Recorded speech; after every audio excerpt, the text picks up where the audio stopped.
তাহলে তনি আপু তার হাজবেন্ডের রিপ্লেসমেন্ট নিয়ে আসছে, সে নতুন আর একটা বিয়ে করছে। আমার হাজবেন্ডের জায়গাটা কেউ আমার জীবনে নিক, এটা আমি চাই না। কারণ আমি না এত ভালোবাসা পাইছি, আমি এই ভালোবাসাটাকে বাঁচায় রাখতে চাই নিজের মধ্যে। তাহলে আমাদের দেলে ভাইই ঠিক বলে, অভিনয়ের জন্য নারী সেরা রে। নারী কত সুন্দর অভিনয় করে, অভিনয়ের জন্য নারী সেরা রে। তনি আপু তার ব্যবসার ক্যারিয়ারে এতদিন যত লাভ করে নাই, তার 10 গুণ মনে হয় সে এবছরেই লাভ করে ফেলছে। কেননা এবছর তার হাজবেন্ড মারা গেছে।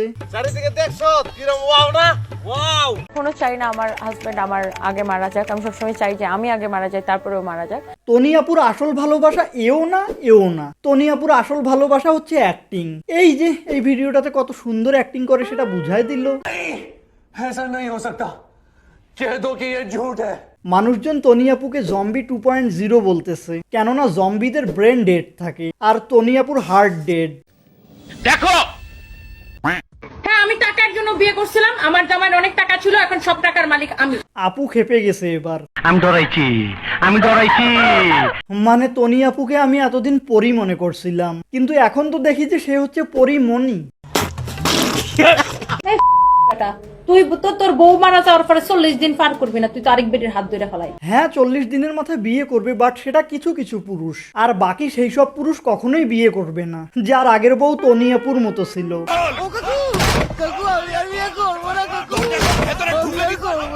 আর একজন বলতেছিল যে নর্মাল মানুষের বিয়ের সময় ডকুমেন্ট হিসাবে এনআইডি কার্ড, জন্ম নিবন্ধন এইসব লাগে, কিন্তু তনি আপুর বিয়ের সময় নাকি ট্রেড লাইসেন্স লাগছে। আমাদের নয়া দুলাভাই লম্বা কেমন দেখতে? I hope he is so handsome before দুলাভাই। লম্বা মানুষের যে হাঁটুতে ব্রেন থাকে সেটা এ প্রমাণ করে দিল। হাঁটুর মধ্যে ব্রেন না থাকলে কি এর মতো গোল্ড ডিগারকে বিয়ে করতো? বুদ্ধির দোষ। আর আপুরও কিন্তু কোনো দোষ নাই, গোল্ড ডিগার হবে না তা কি, গোল্ডের যে দাম।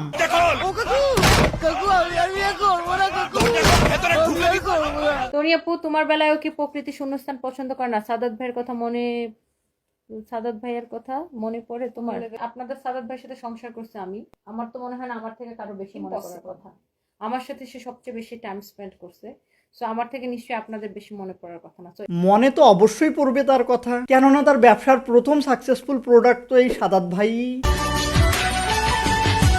তনি আপু তার হাজবেন্ডকে কথা দিছিল যে সে কখনো তাকে ছেড়ে চলে যাবে না। হ্যাঁ, সে কখনো ছাড়ে নাই, টাকার প্রতি তার লোভ। और ये शहर छोड़ के ये चाल छोड़ के निकल जाएंगे और मस्त में कैश करेंगे। पैसा ही पैसा होगा। হ্যাঁ আমাদের রিলেশন করে বিয়ে, আর যেহেতু আমার জীবনে একটা ধাক্কা ছিল, আমি সিঙ্গেল মাদার ছিলাম, আমার কাছে মনে হতো যে মানে আমার ম্যাচিউরড কাউকে পছন্দ হতো, মানে আমার সবসময় ম্যাচিউরড মানুষকে পছন্দ হতো। আচ্ছা, একটা ম্যাচিউরড মানুষকে এটা বুঝতে পারেনি যে এ একটা গোল্ড ডিগার? তনি আপুর লাইফ দেখলেই বোঝা যায় যে তার প্রথম এক্সের নাম কি। তার প্রথম এক্সের নাম কি জানো? ব্রেন। খালি একটু জ্ঞানের অভাব আছে। আমার না এখন সাদাত দাদুর জন্য অনেক খারাপ লাগতেছে। আমার ফ্রেন্ড তাই তো বললো নারীরা শাড়িতে সুন্দর আর তনি আপু গাড়ির নিচে।